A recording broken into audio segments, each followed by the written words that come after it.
Hello everyone and welcome to the Huski Chocolate Challenge in the Crown Royal Truck Series. We're here at the DuQuoin Fairgrounds for the running of the Huski Chocolate Challenge. This is the first dirt race we've seen in the Truck Series, the first NSDCA sanctioned dirt race since the preludes back in the early years of the NSDCA. Got a lot of hungry drivers out here. We saw in the heats though, the field could get spread out, and it could be hard to pass the later into a run you get.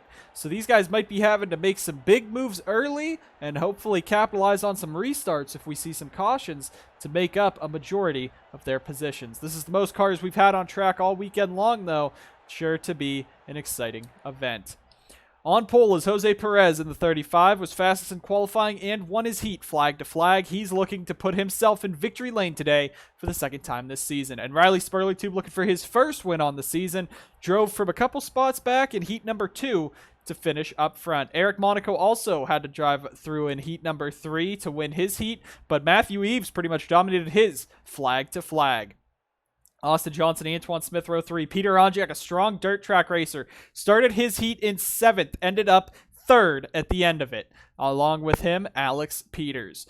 Larry Hagan and Vince Freeze round out your top 10. A lot more drivers in here, including Daniel Kobza, a driver that many teams had circled as the race winner for this race. A strong dirt track racer, two-time Chili Bowl champion, won many dirt races on the West Coast before coming to the NSDCA.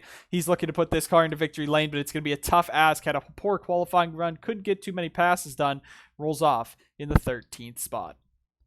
Alex Fletcher, Stephen Wallace Jr. back here. Fletcher in that Canadian colors, while Irving Allison in the USA colors, even though he's a Spaniard there in that 82, has the Spanish colors, though, on his SDCS car. Cody Goforth put on a remarkable performance, being the highest of the go-or-go-home drivers in the field. Drove his way immediately through his heat, drove right up into the top 5, ended up there, and got himself a great qualifying position. Matthew Brown, Eli Bright right there as well. Bright had a poor heat. For those who missed the heats, Logan Cloud will now be driving the Simtech Racing Incorporated number 32 for the remainder of the season. Maxwell 5 was moved over to the 22 truck that they ran sparingly a couple times this season. Faye ended up DNQing this race after getting in a tussle with Logan Bradley at the end of it, well, at the midpoint of it, brought us to the first caution, and heartbreaking to see that 22, which could have ran his way in, but Logan Cloud remains the Simtech truck solo in this event. Other drivers at the back, Anderson Reed, a good dirt racer himself, but he starts in subpar equipment in 33rd. Don't expect a win out of this truck today, but maybe a top 30, top 25, or even a top 20 finish coming the way for that JSR team. Mac Johnson, another great dirt racer. He and Anderson Reed raced a couple races on the on the East Coast in their childhood, but Mac driving for his own team, another slower truck near the back, and there's Zachary Bilson and Logan Bradley, who was in 2 incidents earlier today in their heats. They had to repair that truck, get him back out. We're getting ready to go racing here at the Huski Chocolate Challenge at the DuQuoin Fairgrounds. Let's go ahead down trackside for commands to fire the engines here at DuQuoin. Drivers, start your engines! With that, the engines are fired, rolling off 50 laps here at the dirt track. It is a dirt track race, but it still has all the same rules as the NSDCA. It's single file restarts with the Fago free pass as well as waiver rounds allowed, but with no pit stops today. They do not have live pit stops on this dirt track, so these trucks should be able to make it on 1 tank of fuel and 1 set of tires all the way to the end of this one. And we'll see how they run at the end of this. So it's 50 laps without pit stops, means you're really going to have absolute pace. And if we're looking at it, probably one of these top 10 will be your race winner. It's going to be very hard to pull through the field if you can, though I wouldn't count out Daniel Kobza rolling off 13th. He could make a charge through the field, and really you can. It just depends on how many cautions, how many times the field will get bunched up, because as soon as you get strung out, it's probably going to take either a long time to get to anywhere, to get a move done anywhere, or with as good as that outside line is, it's just hard to pass in general after a couple laps. So we'll see some 3, maybe even 4 or 5 wide racing coming through these corners on these opening laps. But up in front, I think it's going to be much more of a calm and calculated event. Coming down the front straightaway, Jose Perez versus Riley Spurleytube. Out front, Eric Monaco, Matthew Eves. That's your 4 heat winners. Green flags in the air, and we're racing for the first time on the dirt.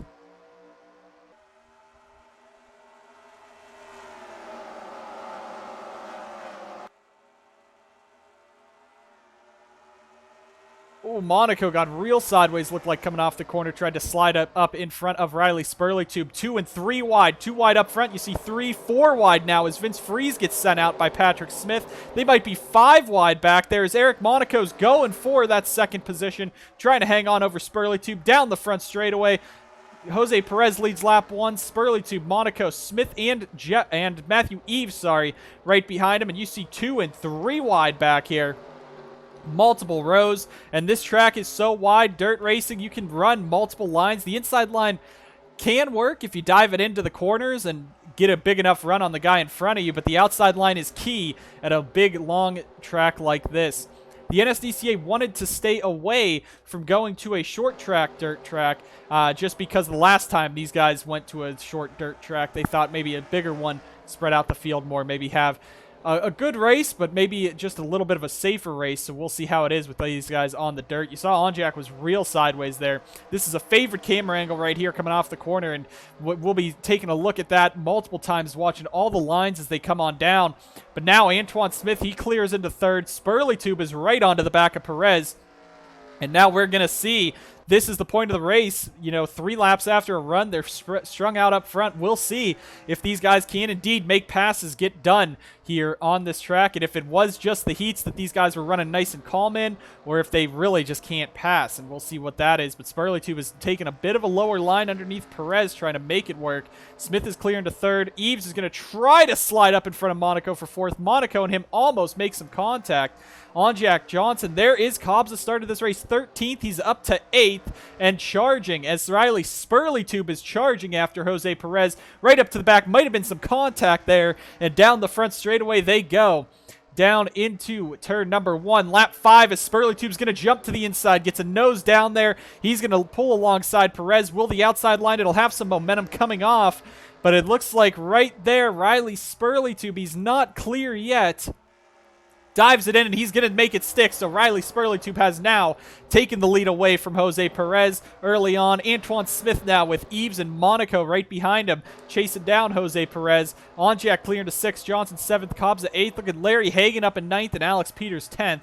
Rest of the field going on by. Pretty single-filed up front. Some aggressive racing near the back, though. Mac Johnson and Zachary Fitzwater holding up the back of the field. And we're going to stay right there. Look at these lines. Look at how they just swing through the corners just sideways enough to get that traction. And it is a very intense race already. Had some action up front, and it looks like action again. Spurleytube up the track. Perez going to slide right up there. Barely misses the back of that 28, and down the front straightaway they go. We'll see if Jose Perez can get himself back up in front and past Riley Spurleytube as Antoine Smith now looking for a spot there. Going to do the flyby once again, looking at all those lines. The 35-00 just a little higher than the 28. Couple guys running that lip, trying to run between the dark and light stuff on the track. But you're not really seeing anyone go right up towards the wall. Don't know if there's a cushion up there or not, but it looks like that seam around the top is where you want to be. As Antoine Smith now goes after Perez, and it doesn't look like he's going to get it there. As Spurleytube now, he was 3 tenths up last time. Perez is going to lose 6 tenths there, and Perez is now going to drop back to about a second behind Spurleytube now as Antoine Smith throws that 00 up the inside, trying to take that spot away. 8 laps in. It is a dirt race, so it is going to be a shorter race because we did have those heats earlier. That's how the NSDCA does it for dirt racing. So it is a long race. It's still 50 laps, so it's a lot of time as Perez is going to bounce off the wall there. Got a little too high, is going to slap it into the wall. That's going to bring Antoine Smith to the inside. But as we said, it's going to be going by quickly. These guys are running 31, 32 seconds probably as the tires start to fall off just a little bit here.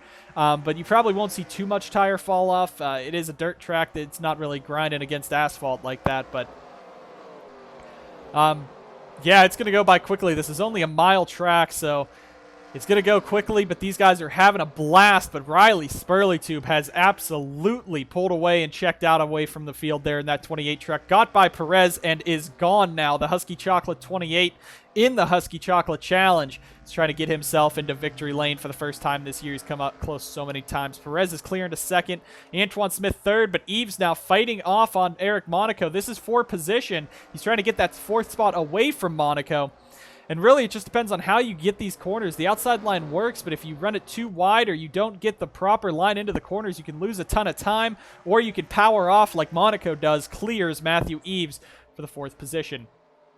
Onjak's fighting there in sixth as Austin Johnson sends it. Hagen was about to send it too, but it looks like they didn't want to hit each other, as Hagen actually got the move done on Kobza, and Alex Peters is going to get the move done on Kobza. So, you know, being a dirt racer is definitely going to help. You're going to know how to run these tracks, but these are so much heavier than sprint cars or dirt modifieds or anything like that. So you have some edge over it, but you still just can't drive it like an actual dirt car. These things don't turn and don't grip as much as those cars do. But up in front, we're seeing another fight again. Antoine Smith going back at it with Jose Perez as they come off the corner. Antoine's trying to take it. Spurleytube is checking out to a monstrous lead now, but it's side by side for that second position as they come on around, and Antoine's trying to slide under Perez and make that stick. And it looks like he tried to slide up there, couldn't get enough. Monaco's going to bounce off the wall back there. Eves might have gotten into the side of him there. Now they're side by side for that fourth position. Eves trying to get himself back into this front five battle, or front four battle, as Antoine and Perez still going at it up front. And Eves is finally going to get that move done as Antoine still goes at it with Perez. And this is all Spurleytube needs to see. 2.2 seconds up now on the remainder of the field, because no one can get that move done for second, and no one wants to be the one leading this field, basically. As we come through the corner, there is Spurleytube exiting the bottom of the screen. Everyone else coming on around. Looks like Antoine's going to give in there. Looking at the back of the grid, a couple other guys. These guys just trying to get in there as Brown's going to hit the wall. Matthew Brown, 31st in owner's points.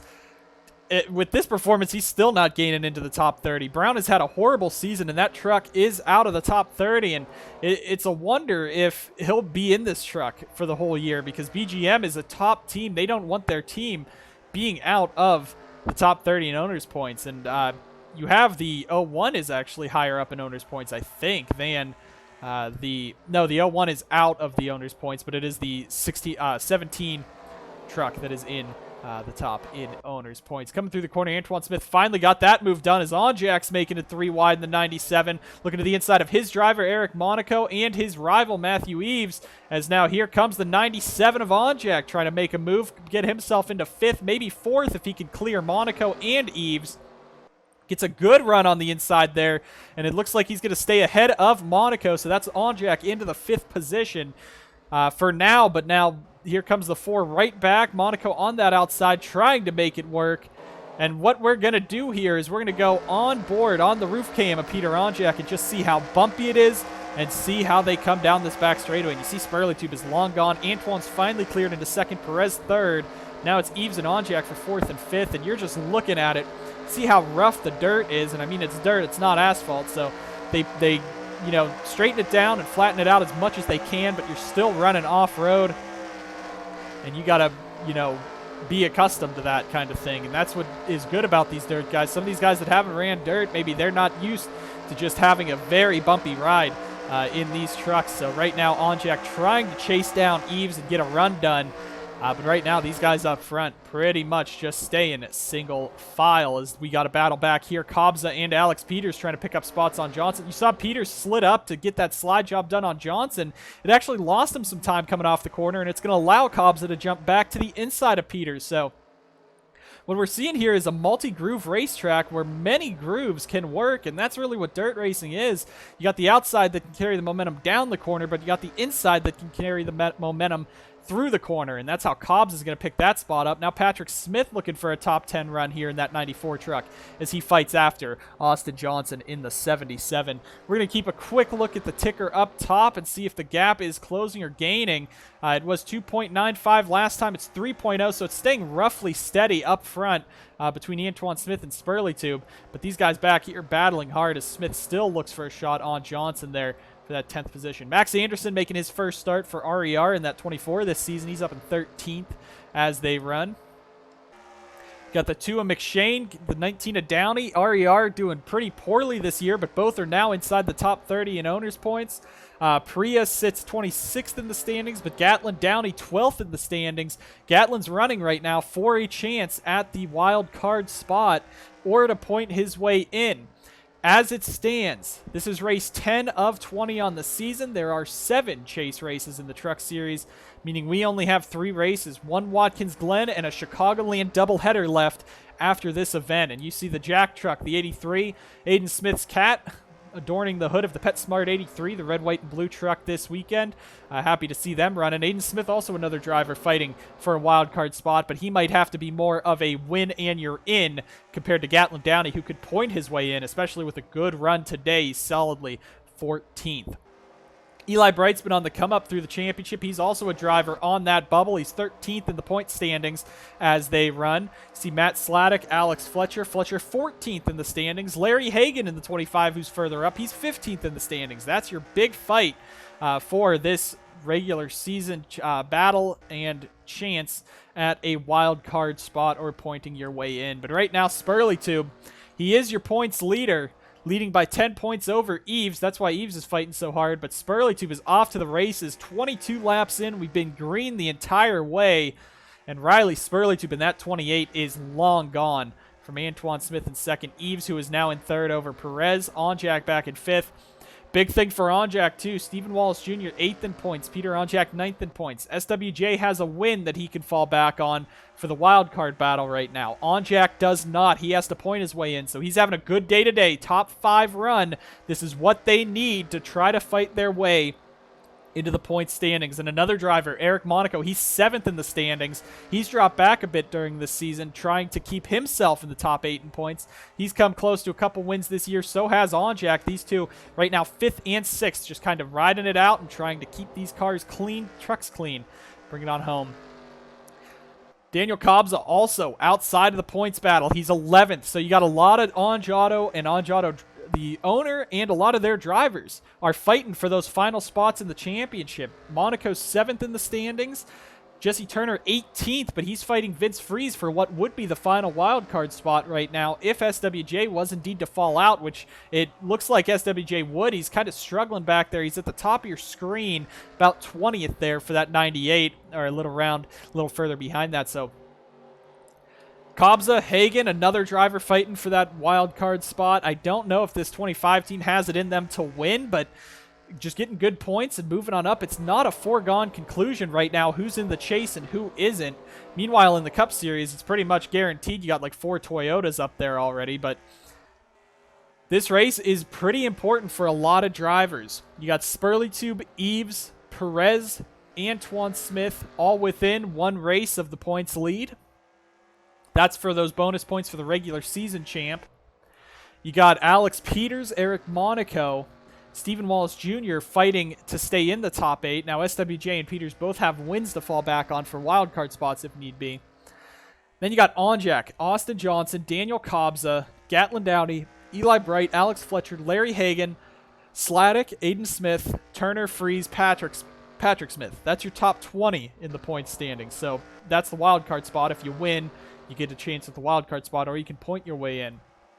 Well, Vince Freeze, Jesse Turner aren't off to the races either. Let's go back, find Vince Freeze right now running 12th. He's 19th in the 18th in the 19th in the standings. Sorry about that. He's 19th in the standings. If he falls out of the top 20, even with a win, he does not get a wild card spot. So this 60 and the 47, which Jesse Turner is running abysmally today. I think he got a piece of the wall earlier, but there's the Druck, number 47. He's 32nd right now for Onjado.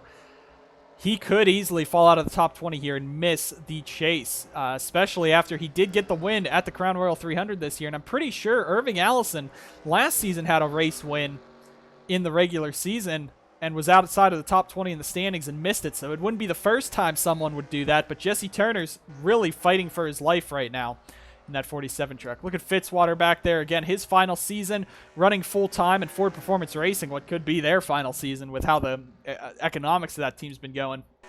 He might be getting lapped by Spurlytube here. So a 1 mile dirt track, about to have some lappers here. Coming to lap 30, we've been green the entire way. We're going to go ahead, take a very quick commercial break. Bring you guys back to the action here at the Huski Chocolate Challenge. The DuQuoin race has put on some exciting opening laps, but it's been pretty dull the last few laps. See if something will spice it up, or if Riley Spurlytube will just check out and win his first race on the season. We'll be right back after these words from our sponsors here in the Crown Royal Truck Series. Back live here at DuQuoin. Battle for 5th heating up. Eric Monaco was able to slide past Onjak in turn 3 last time. Onjak's going to fight back and try to get him back in turn 3 now. Battle for this 5th position between two guys fighting for their chase hopes. And Onjak on the inside. He'd currently be in the top 8 in the standings as they run. Do not throw it away, getting too aggressive. But he is fighting Monaco for everything. See Daniel Cobbs in the 44 just back there as they go. But we're coming down now. 18 to go. Next time by. And Riley Spurlytube, a 3.2 second lead over Antoine Smith. 4 seconds to Eves and 5 seconds back to Perez. Spurlytube, he's just going to have to hope, though. Because if you look just ahead, there is Fitzwater, Mac Johnson, Emmons, and Bilson all having pretty bad days on track. It's been real slow for him. So we'll see if they do indeed end up impeding him, because he's been out in front for a while, just outrunning himself. But as soon as you get lappers, you got to start moving lines. And as we saw with Logan Bradley, if you really just get in there too hot and screw up, you could slide yourself around and spin out. So you got to take it carefully, working your way past these guys. But right now, everyone's pretty much at arm's length with each other. There's not too many battles happening on racetrack, and probably because, as we said, a lot of these guys didn't really have too much dirt experience. They're probably trying to just not tear up their cars too much. They want a nice day, and we're seeing all 40 cars still in this race, still going green as they go, as Aiden Smith continues to work on Max Anderson here for the 13th position. But a lot of these guys just like, they're all alone, just running their race. There's Stephen Wallace Jr. He needs to get back up in the points here to try to not have to worry about a wild card spot, because you can't always guarantee it. But you're looking back here, there's Nicky Morris in the 7. There's Anderson Reed. He started, I think, 33rd. He's only up to 27th. That's probably all that 63 truck's going to give you. Cody Goforth, though, in the 78, started this race 19th. He's fallen out now fighting Logan Cloud, and already I think you see with this 32 truck, you got an experienced driver in there. It's in the show, and it's inside the top 30. So that's a great job by Logan Cloud, jumping over to Simtech to help them out, especially since Ford losing a lot of competitors this season.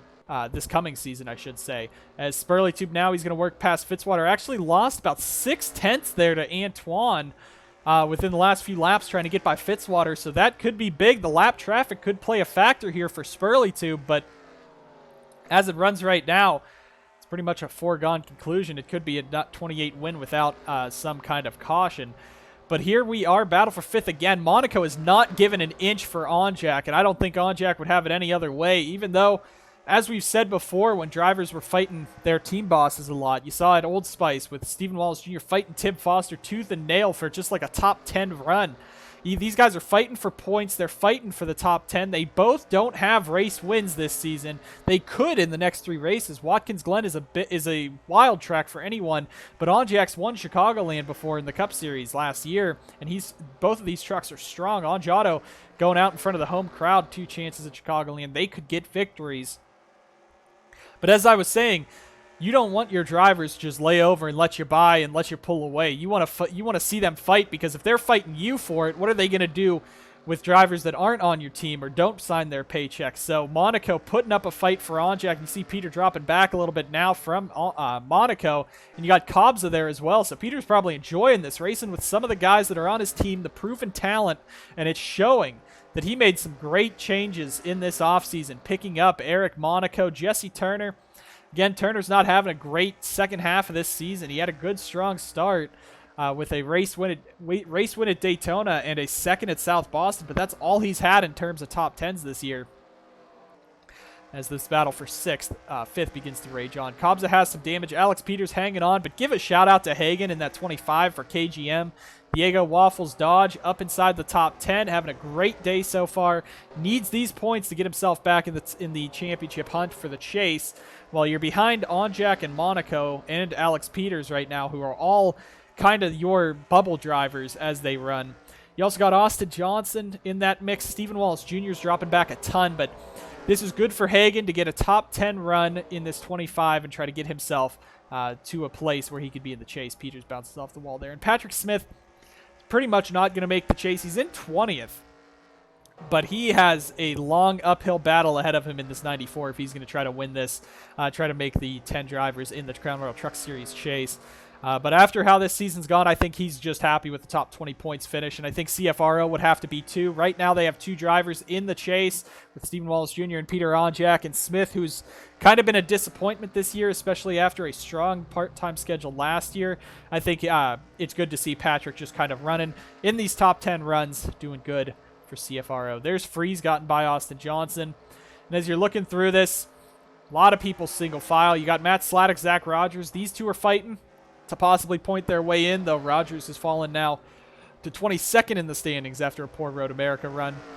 Matt Sladek gained some time, but he's not doing too hot here as you see Irving Allison right on the back of him. There's SWJ, Nicky Morris.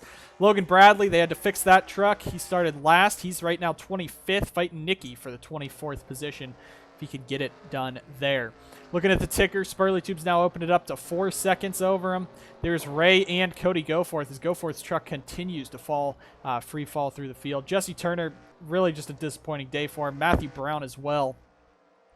Spurley Tube's now past Bilson, Emmons, Johnson, and Fitzwater. Now Perez working his way by the lapper of Zachary Fitzwater. Eric Monaco clear into 5th. Onjak 6th, Cobbs is 7th. So what you're looking at here is this is probably going to be the end of the race right here. I mean, Spurley Tube hasn't been touched since he got by Perez. Antoine's way too far back. And with 6 laps to go, we're coming to the end of this one very quickly. And what you're looking at is there's really just no battles on track at all. So it's not a problem with DuQuoin. We've had some great races at DuQuoin in the DPDS series. We had some great last lap battles on that. Maybe it's just because it's shorter. But the NSDCA is interested in running dirt races next year in the truck series as well. They just went to DuQuoin because it is a doubleheader weekend as a companion event to the DPDS race that is running this weekend as well. They just want to kind of put it out, see how the racing is at the dirt tracks, and possibly run more, get some more interest in them. And right now we got a battle heating up for 5th again as Monaco cannot get by Fitzwater, and Onjak is all over the back of him once again. And this could be a battle for 5th starting to heat up once again as Fitzwater drops back. But I wouldn't say we're disappointed with the show. I mean, it's dirt race, and you gotta just run your lines. And really, these guys are running their lines very nicely. A lot of guys have been scraping the wall, bumping the wall, but it's been clean for 46 laps, and that's something you really don't see much in the Crown Royal Truck Series. But this season really has been probably one of the best for the Truck Series. If Spurley Tube wins this race, we'll have had 9 different winners in the first 10 races. Spurley Tube right now would be extending his points lead by probably about another 15 points over Eves, trying to lock up this regular season title, but he's been the king of consistency this year. An average finish of 10th. The only 3 drivers are better than him. That's 2nd, 3rd, and 4th in the standings with wins, being Matthew Eves, Ryan Butcher, and Jose Perez. But the difference there being Eves has 2 wins, 4 top 5s. Butcher, Perez, 1 win and 2 top 5s apiece. While Spurley Tube has 6 top 5s in 9 races, looking for his 7th in 10 right here. And that Husky Chocolate 28 has absolutely set sail from the field and is enjoying this race win right now. But still, anything can happen. We saw it at Memphis with Kukulon. As Spurley Tube's going to bounce off the wall there, so either that's him pushing it a little too hard, trying to get to the white flag, because remember, green-white checkers exist in the Crown Royal Truck Series. We have 1 attempt at it. If so, there's Antoine in 2nd, Eves 3rd, Perez 4th, Monaco's pulled away. We're just going to look the rest of the way through the field. Rogers is starting to pick up. He's picked up a spot on Sladek, now trying to pick one up on McShane. For the most part, I think everyone's just trying to bring it to the end of this one. But this has been a great year for the Truck Series. we have had pretty much a banger of a race every week. This is probably one of the calmer races of the season in terms of action on track, but still, that's just showing Riley Spurleytube the dominance he has right now on this dirt track in that Sauber Racing 28 as he comes to the white flag for him. Moved over to Sauber over the off season for the Truck Series. Went up to Cup in the Sundrop Cup Series with Texas Star Racing, driving his iconic number 28. It's been an up and down season in the Cup Series. The Truck Series, he was close to winning multiple races this year. Kentucky, he was a threat. A big threat. Road America, he sat on pole, tried to win it. Well, this time around, as he comes underneath Matthew Brown, gets real close with him, finally is going to visit victory lane. Riley Spurleytube leads it and wins the DuQuoin Fairgrounds event, the Huski Chocolate Challenge.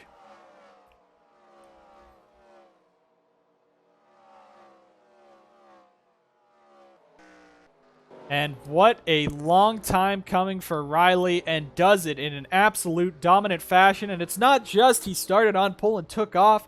In those opening laps, he was fighting those guys that ended up finishing behind him, the 0048-35. He had to make the move on Perez right at the end. And Riley Spurleytube is going to get to celebrate in victory lane with a race victory, 4 seconds up at DuQuoin. He comes home with the win. Shortest race of the season, but we did have a lot of action today with 4 heat races, extending the life of these trucks. But really a very entertaining race we saw today. In the opening stages, as soon as the field started getting spread out, we saw less and less dive bombs and moves, more of just trying to survive to the end. But that has to be good for all the team owners. You get a complete race of no incidents and really no one damaged up. The worst part is going to be really Logan Bradley, what the time and damage they had to spend on that 57 truck from the heats. But a solid race here.